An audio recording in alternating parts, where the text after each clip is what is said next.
전라북도의 낮 기온이 23도까지 올랐습니다. 새봄, 새 출발의 설레임이 가득한 하루였습니다. 응급 환자의 병원비를 국가가 먼저 내주고 나중에 돌려받는 응급의료비 대불제가 본래의 취지를 살리지 못하고 있습니다.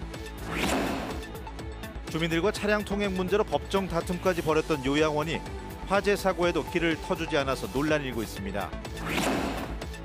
전주 구도심의 빈집이 1000여 채가 넘어서 구체적인 활용 방안이 필요해 보입니다. 즐거운 저녁 시간 보내고 계십니까? JTV 8시 뉴스입니다. 봄은 생동하는 생명력으로 인해서 새로운 다짐과 출발을 의미하기도 하는데요. 완주의 낮 기온이 23도까지 오른 오늘 하루 산과 들녘에는 생명의 기운이 싹 터오르고 새 출발로 설레임이 가득한 휴일이었습니다. 이승환 기자가 전합니다.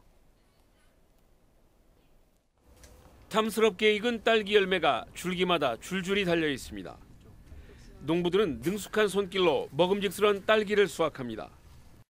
올해 딸기 일조량이 좋아가지고요.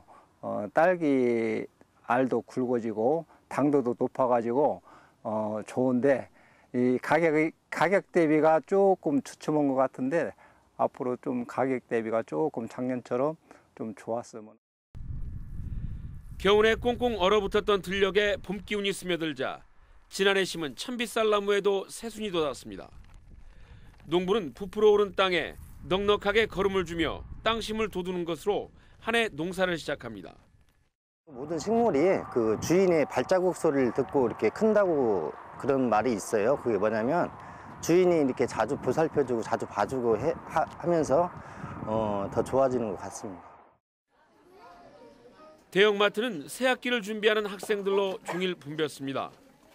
엄마 아빠의 손을 잡고 나온 아이들은 환한 표정으로 공책과 필기구 같은 학용품을 고릅니다. 새 신발을 신고 또 새 책가방을 사는 것은 언제나 마음이 설레는 일입니다. 학교 새로 들어가가지고 새 방학 내고 즐겁게 다녔으면 좋겠어요. 저희는? 나도 친구들도 많이 사귀고 공부도 좀 더 열심히 하고 싶어요. 오늘 완주의 낮 기온은 22.9도, 전주는 22.7도로 어제보다 3도나 더 올랐습니다. 3월의 첫 휴일, 생동하는 봄의 기운과 함께 희망찬 새 출발을 준비한 하루였습니다. JTB 뉴스 이승환입니다. 경제적으로 어려운 응급 환자를 위해서 국가가 진료비를 대신 내주고 나중에 되돌려 받는 걸 응급의료비 대불 제도라고 합니다. 벌써 20년 넘게 시행 중인데요. 최근에 심사 기준이 강화되면서 제도 이용에 어려움을 겪고 있습니다. 정원익 기자가 보도합니다. 응급의료비 대불 제도는 응급 환자의 생명보호를 위해 지난 1995년 도입됐습니다. 경제적으로 어려운 응급 환자가 병원에 신청하면 의료진이 응급 여부를 판단해 진료부터 한 뒤 심사평가원에 진료비를 청구하는 방식입니다. 심사평가원은 다시 응급 여부를 심사해 병원에 진료비를 지급한 다음 환자에게 청구하게 됩니다. 심사평가원은 병원을 대상으로 그동안 제도 활용을 적극 권장해왔습니다. 그런데 지난해 말부터 병원 측이 진료비 지급을 요청하면 승인을 잘 내주지 않고 있습니다. 이 병원의 경우 80%대에 이르던 승인율이 최근 석 달간 20%대로 크게 떨어졌습니다. 병원이나 환자 쪽에서 다 부담이 돼가지고 환자를 거부하는 사태가 일어나고 또 돈이 없는 환자들은 심지어는 생명을 잃게 될 수도 있습니다. 심사평가원은 지난해 감사원 감사에서 지적이 나온 뒤 기준이 강화됐기 때문이라고 밝혔습니다. 진료비 상환율이 낮은 것도 이유로 꼽고 있습니다.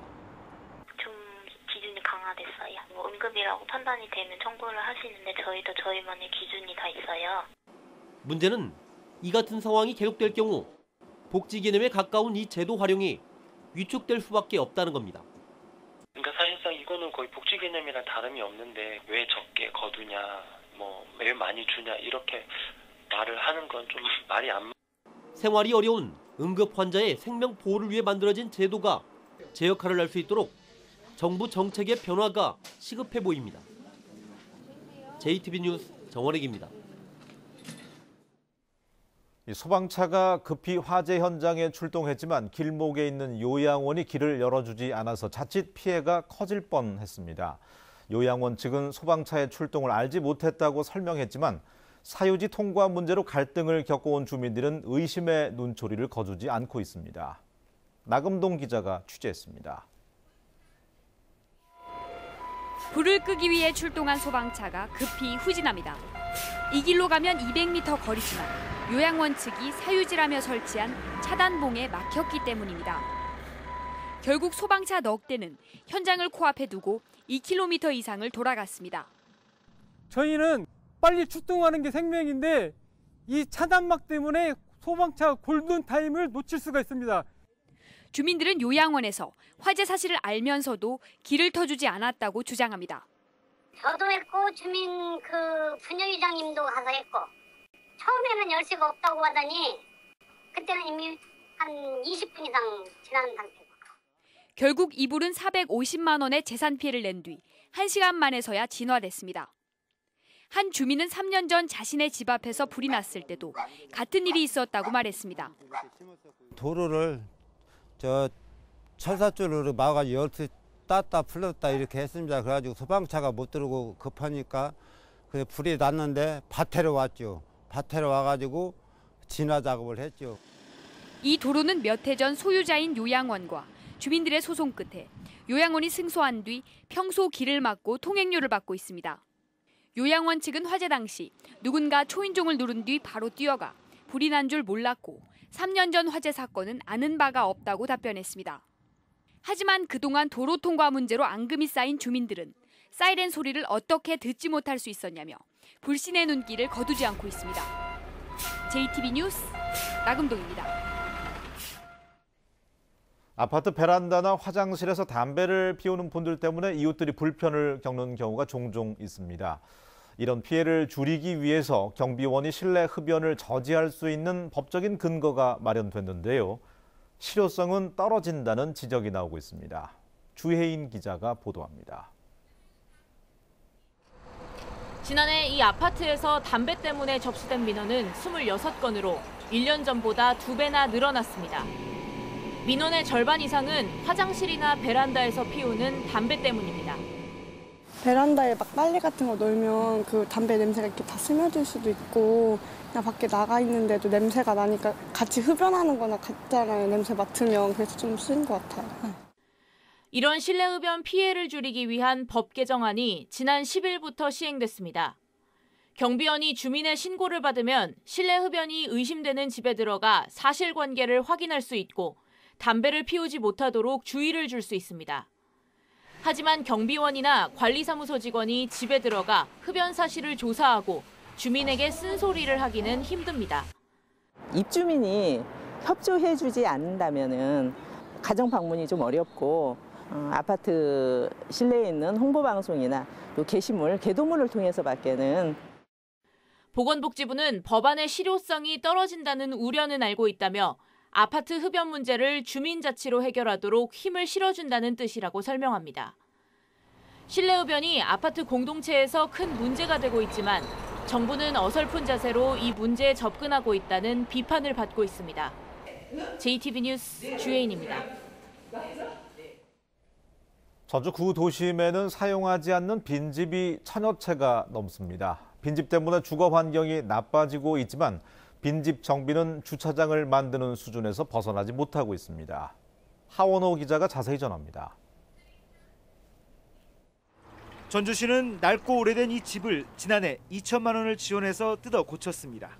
지원받는 조건으로 집주인은 5년 동안 반값 임대주택으로 내놓아야 됩니다.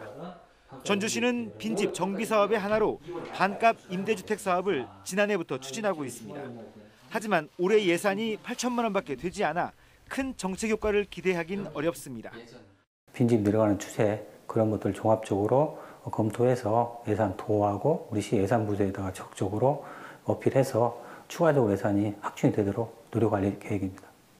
전주에 사용하지 않는 빈집은 1010개소로 계속 늘어나며 원도심의 공동화를 심화시켜 왔습니다. 하지만 지난 10년 동안 전주시의 빈집 대책은 예산을 들여 철거하고 주차장이나 텃밭을 조성하는 수준이었습니다. 빈집 대책의 효과를 높이려면 인구를 유입할 수 있는 주거형 활용 방안이 필요합니다. 장애인 그룹홈이나 독거사 예방을 위한 어르신들을 위한 시니어 그룹홈, 그리고 청년 세대를 위한 쉐어하우스 등 지역에 사람이 스며들 수 있는 정책으로 확대해야 하고요.